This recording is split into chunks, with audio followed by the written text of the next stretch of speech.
کیا ہم اپنی لائف ایسی گزار رہے ہیں کہ اللہ ہم سے راضی ہو جائے گا؟ دس از دا مین کوشچن. گناہ کرتے وقت، غلط کام کرتے وقت بندہ یہ سوچتا ہی نہیں کہ اس کا نتیجہ کیا نکلے گا. پلیز یہ سوچنا ہے کہ زندگی تو گزر جائے گی. بعض اوقات کچھ لوگوں کو کچھ بھی نہیں ہوتا، وہ کہتے ہیں دیکھو حرام کر رہا ہے، اس کو کچھ بھی نہیں ہو رہا. حضرت حسن بصری رحمۃ اللہ تعالی علیہ کا قول ہلا دیتا ہے. کہتے ہیں اگر گناہ کرنے کے باوجود بھی تمہیں نعمتیں مل رہی ہیں نا، تو یہ سمجھ لینا یہ اللہ کی خفیہ تدبیر بھی ہو سکتی ہے. اللہ تمہیں آزما رہا ہے اور ڈھیل دے رہا ہے. کسی کو روک کے آزماتا ہے، کسی کو دے کے آزماتا ہے. یہ گناہگار، رشوت خور، ڈاکو، چور، غلط کام کرنے والے جب عیش کر رہے ہوتے ہیں تو لوگ بعض اوقات وسوسوں کا شکار ہوتے ہیں کہ یار ان کے پاس پھر اتنا مال کیوں آ رہا ہے، اتنی جناب شہرت کیوں ہو رہی ہے، ان کو تو کچھ ہوتا ہی نہیں. یہ فضل چیک کرنے کا نتیجہ نہیں ہے کہ آپ کسی کو پیسے والا مالدار دے کر کہیں یہ فضل والا ہے. نہیں جناب، اللہ پاک ڈھیل دیتا ہے. ہاں، کیا قارون کے پاس پیسے نہیں تھے؟ کیا فرعون کے پاس مال و دولت نہیں تھی؟ بتائیے نا. بڑے بڑے بادشاہ، ظالم بادشاہ گزرے ہیں، اللہ ڈھیل دیتا ہے. بلکہ ایک بڑی خوبصورت بات میں نے کل ہی پڑھی، ہر نعمت جو ہے نا وہ فضل نہیں ہوتی، مگر ہر آزمائش فضل ہوتی ہے. اب ہے بڑی عجیب بات، یعنی کسی کے پاس اگر بہت ساری نعمتیں ہیں تو ضروری نہیں کہ اللہ کی طرف سے اس کو فضل مل رہا ہے، بھلائی مل رہی ہے، برکت مل رہی ہے. ہو سکتا ہے اس کو آزمائش کی گئی ہو سکتا ہے اس کو چیک کیا جا رہا ہو. لیکن ہر آزمائش جو ہے نا وہ فضل ہوتی ہے. کیونکہ جیسی آزمائش آتی ہے ہم کس کو یاد کرتے ہیں؟ کوئی بیمار ہے تو اللہ کو یاد کرتا ہے، تنگ دست ہو جائے اللہ کو یاد کرتا ہے، بے روزگار ہو جائے اللہ کو یاد کرتا ہے، آندھی طوفان زلزلہ آ جائے فوراً لوگ اللہ اللہ کرنے لگ جاتے، گناہ گار آدمی بھی کلمہ پڑھنے لگ جاتا ہے. اس کا مطلب جب بھی آزمائش آتی ہے غفلت ہٹ جاتی ہے، پردہ ہٹ جاتا ہے، بندہ اللہ کے قریب ہو جاتا ہے. تو آزمائش تو ہر بار فضل ہے، نعمت ہر بار فضل نہیں ہے. بلکہ بزرگوں سے سوال بھی ہوا کہ ہمیں کیسے پتا چلے کہ جو مجھے دولت مل رہی ہے، شہرت مل رہی ہے، عزت مل رہی ہے، جو بھی آسانیاں مل رہی ہیں، یہ نعمت ہے یا آزمائش ہے نا کوسچن. ہمیں پتا کیسے چلے؟ بہت پیارا آنسر دیا.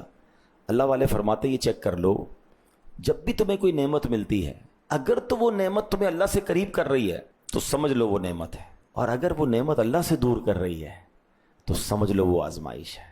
دولت آ رہی ہے، نمازیں چھٹ رہی ہیں.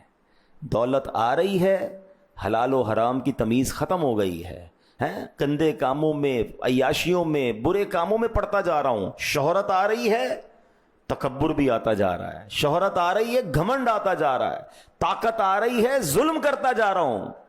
تو یہ طاقت نعمت نہیں، یہ شہرت نعمت نہیں، یہ مال نعمت نہیں، یہ تم پر آزمائش آ گئی ہے جو تمہیں رب سے دور کر رہی ہے. دیکھیں نا ایسا ہوتا ہے، بندہ غریب ہوتا ہے 5 وقت کا نمازی ہوتا ہے، پیسے والا ہوتا ہے تو پہلے جماعت چھوٹتی ہے، پھر نمازی چھوٹ جاتی ہے. تھوڑی سی کوئی جانتا نہیں محلے میں تو سب کے ساتھ بیٹھ کے کھانا کھا رہا ہے، چائے پی رہا ہے، سارے دوستوں کے ساتھ بیٹھ رہا ہے. جیسے ہی تھوڑا نام ہوا، شہرت ہوئی تو تکبر آ گیا، تم کون میں کون، تم غریب، اپنے میں میرے ساتھ کیسے بیٹھو گے. یہی تو امتحان ہے کہ نعمتیں بڑھ رہی ہیں اور بندہ گناہوں کی طرف جا رہا ہے، اللہ سے دور ہو رہا ہے. تو یہ نعمت نہیں ہے.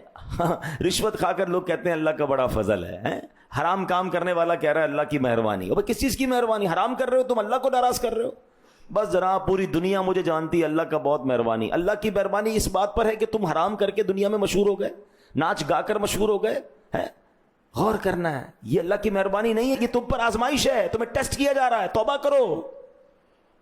اگر شہرت ہی معیار ہے کہ جناب جس کو شہرت ملی وہ بڑا کامیاب ہے، تو مجھے بتائیں دنیا میں شیطان سے زیادہ کون مشہور ہے کوئی شیطان؟ ہر مذہب والا جانتا ہے اس کو، دنیا کا ہر بندہ نے اس کا نام سنا ہے. شیطان کا فیس بک پیج ہوتا تو شاید سب سے زیادہ فالوور اس کے ہوتے، تو پھر شیطان سب سے بڑا آدمی ہو گیا. وہ بھائی مشہوری الگ چیز ہے، عزت الگ چیز ہے. شہرت تو گانے بازوں کی، غلط کام کرنے والوں کی بھی ہے، شہرت نہیں، عزت. اللہ سے مانگے اللہ اپنی بارگاہ میں عزت عطا فرما. اور اللہ نے قرآن میں فرمایا کہ اللہ کے نزدیک عزت والا کون ہے؟ ان اکرمکم عند اللہ اتقاکم. بے شک اللہ کے نزدیک عزت والا کون ہے؟ جو زیادہ تقوی والا ہے، پرہیزگار ہے. اللہ کے قریب کون ہے؟ اللہ کے نزدیک عزت والا نمازی، نیک، پرہیزگار، گناہ سے بچنے والا ہے. ہم کہتے ہیں نہیں یار وہ صاحب کی 4 گاڑیاں ہیں، 2 گارڈ ہیں، اور جناب 25 لاکھ فالوور ہیں، بڑا عزت والا ہے، نماز پڑھتا ہے. نہیں نماز نہیں، وہ تو ناچ گانے گا کے مشہور ہوا ہے. ہم اس کے، ہماری نوجوان نسل اس کے پیچھے بھاگ رہی ہے. ان اکرمکم عند اللہ اتقاکم. بے شک اللہ کے نزدیک عزت والا وہ ہے جو زیادہ پرہیزگار ہے.